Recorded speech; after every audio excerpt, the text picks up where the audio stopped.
Seja meu amado, bem-vindo de volta à nossa escola bíblica. E hoje nós vamos iniciar um novo ciclo de estudos. Nós vamos falar com vocês, nós vamos estudar as chamadas grandes promessas da Bíblia. Então nós vamos passar pela Bíblia e nós vamos identificar e nós vamos estudar as promessas que Deus, que Jesus fez para nós. Amém? Então, pegue a sua Bíblia, pegue o seu caderno de estudos, ora ao Senhor, pede a Ele discernimento, entendimento, conhecimento, sabedoria. Pede a Ele proteção para que nós possamos desvendar os seus mistérios. As promessas. Por que é tão importante nós estudarmos estas promessas? Porque estas promessas não são incertezas na nossa vida, muito pelo contrário, elas são certeza.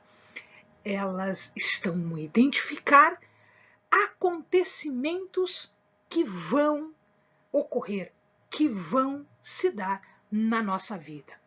E por que isso? Duas passagens muito importantes que o amado tem que estar sempre observando, tem que estar no seu coração, tem que estar na sua mente, nesta série de vídeos que nós vamos ter acerca das promessas. A primeira está em Números 23, 19. Ele diz assim: Deus não é homem para que minta, nem filho do homem para que se arrependa. Porventura, tendo ele dito, não o fará? Ou tendo ele falado, não o realizará?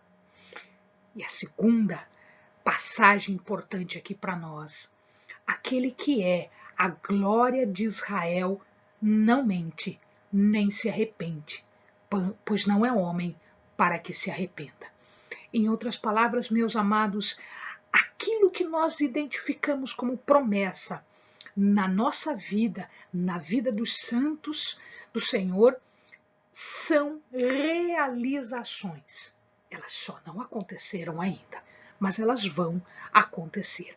E é isso que nós vamos estudar a partir de hoje. Mas o que são promessas? Promessa, a palavra que é traduzida para o português como promessa, ela pode ser entendida com uma palavra grega que é formada de duas unidades. É a palavra epangelia. Epangelia é constituída de uma palavra epi, que quer dizer sobre, e uma outra palavra, ângelo, que quer dizer proclamação ou anúncio. Então, uma promessa é algo que se sobrepõe, algo que se coloca sobre, portanto, a uma proclamação, a um anúncio. É um anúncio sobre alguma coisa. Trocando em miúdos, como é que nós poderíamos entender as promessas? Como uma declaração. É uma declaração vinda de Deus, é uma declaração vinda dos céus, de algum benefício ou de alguma bênção a ser conferida a uma pessoa. É um presente. É algo que vai ser dado, é uma dádiva. É algo que vai ser acrescentado. Uma promessa não é resultado de uma negociação. Você não pode fazer barganha com Deus para obter alguma coisa. Não é isso. A promessa é algo dado graciosamente por Deus para nós. Nós vamos ver algumas características dessas promessas. Já nos próximos vídeos nós vamos ver essas características e nós vamos observar que às vezes estas promessas elas têm uma carga de compromisso também da pessoa que recebe a promessa. Como assim? No sentido de que a pessoa que recebe a promessa, às vezes ela precisa cumprir alguma coisa para que tenha realizado na sua vida a promessa. A gente vai ver daqui a pouquinho como é que isso é feito, o que é preciso cumprir. Então, nem sempre a promessa é desvinculada de um compromisso de quem está recebendo o benefício. Às vezes, é necessário observar uma condição. Então, as promessas de Deus, e nós vamos estudar essas promessas de Deus, às vezes elas estão condicionadas a algumas coisas. A gente vai ver daqui a pouquinho, só um pouquinho de paciência. Né? Uma outra questão interessante aqui que se coloca é que, às vezes, esta promessa é uma promessa de bênção a alguém, mas se não cumprido o compromisso, vai resultar numa maldição. A gente vai ver que existem promessas que são positivas e promessas que não são tão positivas assim. A gente vai ver quando isso acontece. Normalmente, isso acontece quando o beneficiário da promessa não cumpre a sua parte na promessa, porque às vezes ela é condicionada.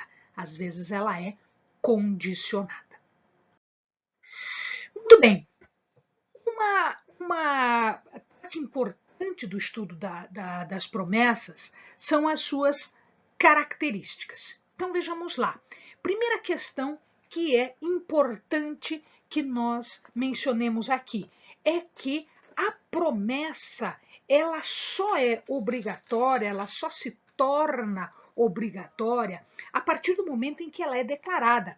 Então, enquanto eu não declaro, enquanto eu não prometo, exteriorizando a promessa, né, eu não sou obrigada a cumprir.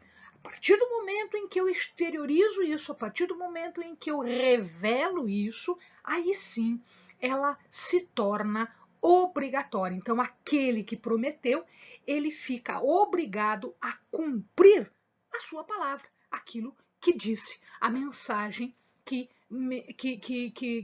falou. Né? A gente vai ver, observar isso em Hebreus 6:17. Olha que passagem muito esclarecedora que está aqui em Hebreus 6:17. Diz assim, assim que, querendo Deus mostrar mais abundantemente aos herdeiros da promessa a imutabilidade do seu conselho, se interpôs com juramento. Deus não precisa jurar para que a sua palavra tenha valor. Mas, a partir do momento em que ele faz isso com juramento, ele está, além de tudo, mostrando de uma forma irrefutável, inegável, que a sua palavra, que a sua promessa é imutável. A gente já viu, Deus não é homem para que minta, nem homem para que se arrependa, mas, mesmo assim, ele fez uma promessa. Ele fez uma promessa com juramento. E nós vamos ver no Velho Testamento que existem algumas alianças que Deus fez com alguns personagens muito especiais. Nós vamos rever essas alianças porque o amado já as conhece. Uma questão super importante aqui, quando nós estudarmos a promessa, as promessas, é que nós podemos aplicar promessas que foram feitas para alguns personagens da Bíblia, para algumas pessoas da Bíblia. Nós podemos nos apropriar destas promessas, nós podemos tomar para nós estas promessas. Entretanto, é muito importante que quando o amado fizer isso, quando o amado for ler uma promessa e quando for tomar para si esta promessa, lembre que aquele que está prometendo, no caso Deus ou Jesus, aquele que está prometendo, ele fica obrigado a cumprir no sentido que ele prometeu, no sentido que ele falou, porque a promessa é dele. Portanto, o sentido da promessa é o sentido que ele está prometendo, não o sentido que nós entendemos, porque às vezes nós podemos entender errada a promessa. Isso é super importante.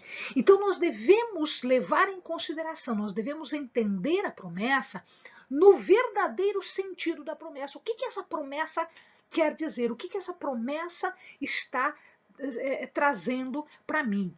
Esta promessa, ela tem um sentido que é o sentido que o prometedor dá. Quem é o prometedor? Nós vamos ver que será Deus ou Jesus. Uma outra questão importante é que, quando nós lemos a promessa, nós devemos levar também em consideração o contexto em que a promessa foi dada. Então, a promessa ela não está solta no ar, ela tem um contexto, ela tem todo uma circunstância em que ela acontece. Ela não é isolada, ela não vem do nada, ela não cai de paraquedas, ela não está desconectada a Deus, à história do povo de Israel, à história de alguns personagens, à história da igreja. Então nós devemos entender as promessas neste contexto, no contexto original em que a promessa foi feita, exatamente para que nós possamos entender qual é a promessa e o que ela trará para nós.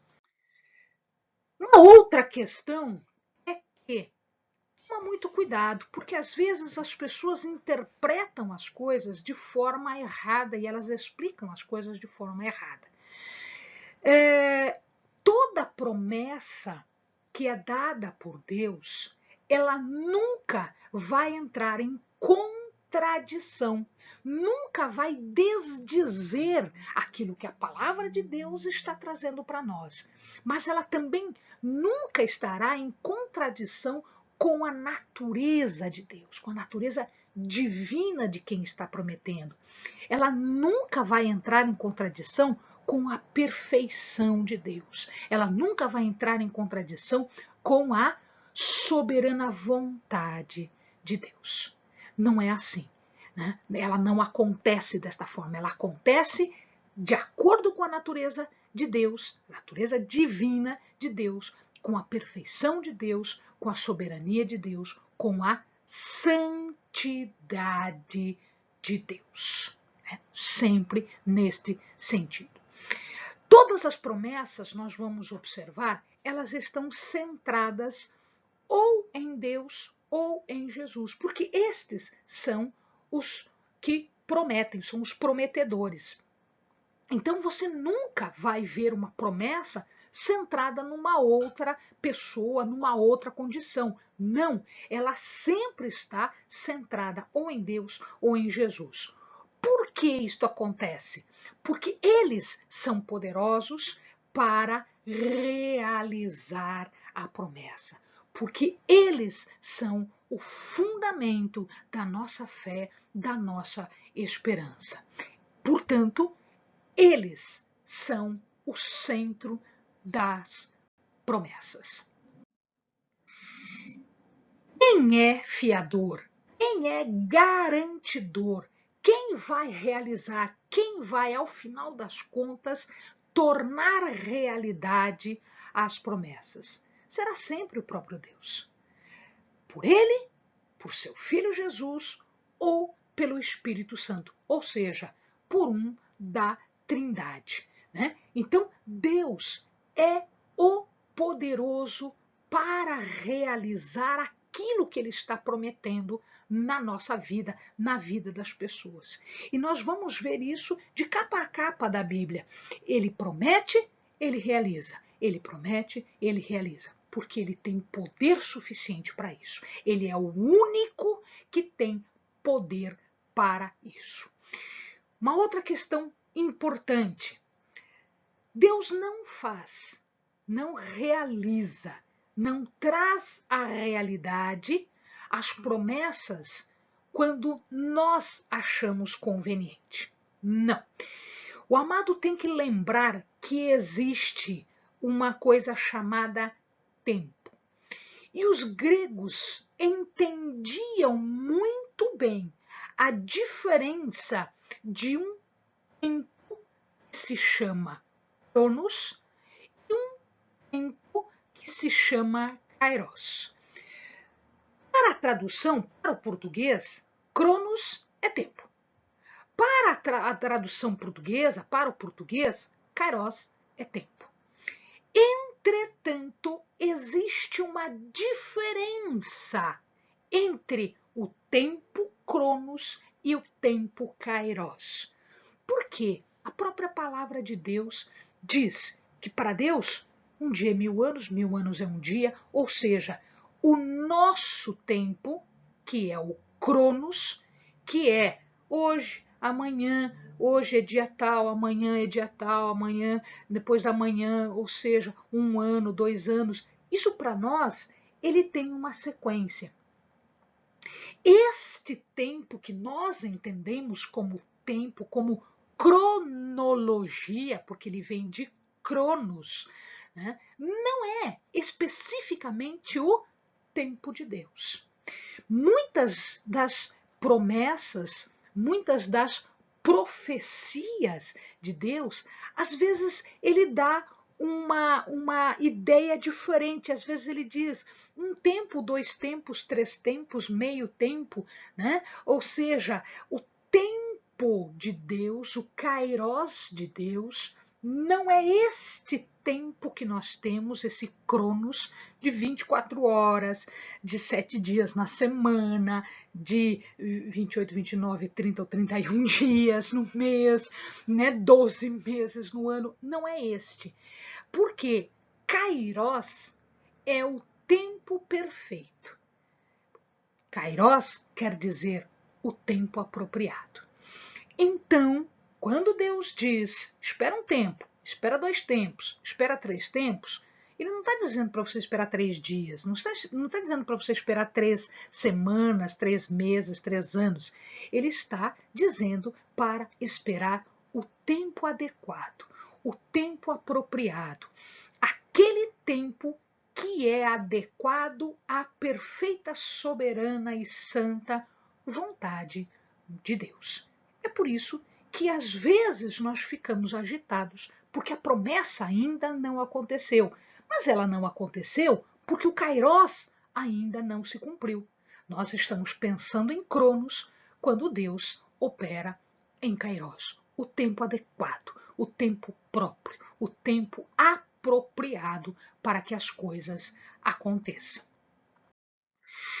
Também, eu disse aos amados que existem condicionantes.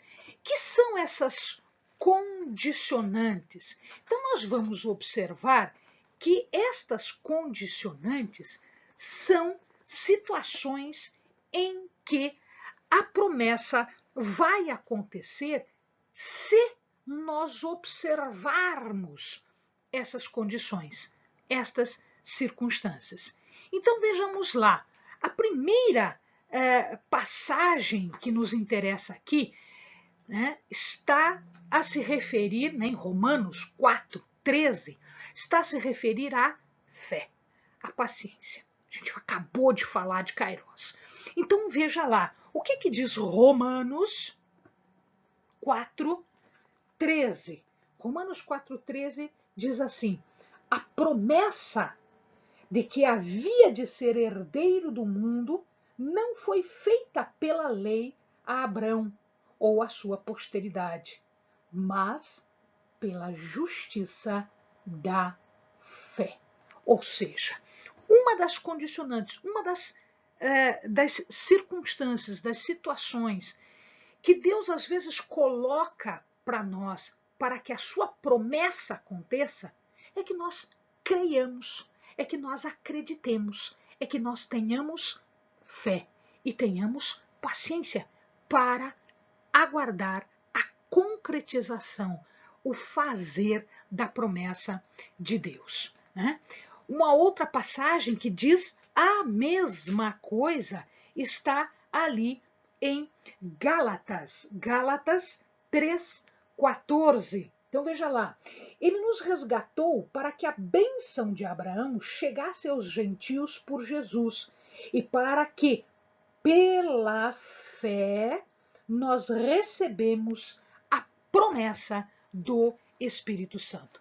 Então, se o amado observa, né, nós temos aqui duas passagens, né, para levarmos em consideração um dos condicionantes. Um desses condicionantes é a fé. Um dos condicionantes é essa perseverança que nós teríamos. A passagem de Hebreus 10:36, ela está colocada aqui para duas condicionantes. Para a condicionante da fé, mas para a condicionante da obediência.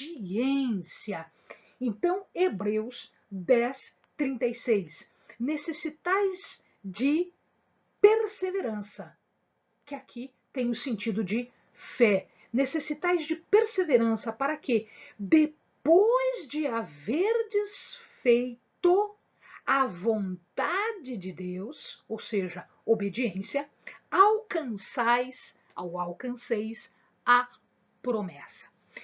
Então veja, eu preciso aguardar com fé.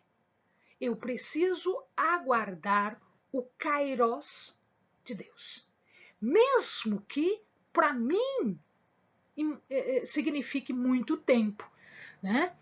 Nós vamos ver que muitos personagens tiveram que aguardar bastante tempo, 10 anos, 20 anos, 40 anos, para que as suas promessas, as promessas que eles tinham, fossem realizadas.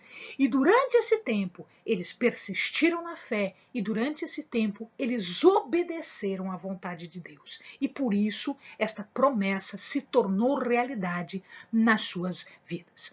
Nós vamos ver nos vídeos, os próximos vídeos, né, a questão da obediência, a condicionante da obediência.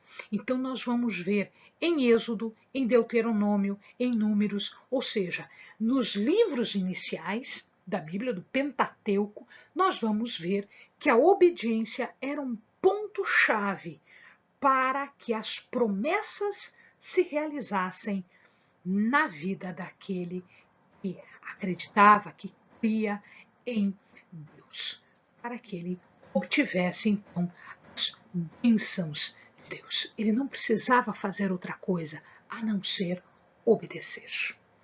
Ter fé, acreditar, aguardar o kairos de Deus. Bem, amados, bons estudos.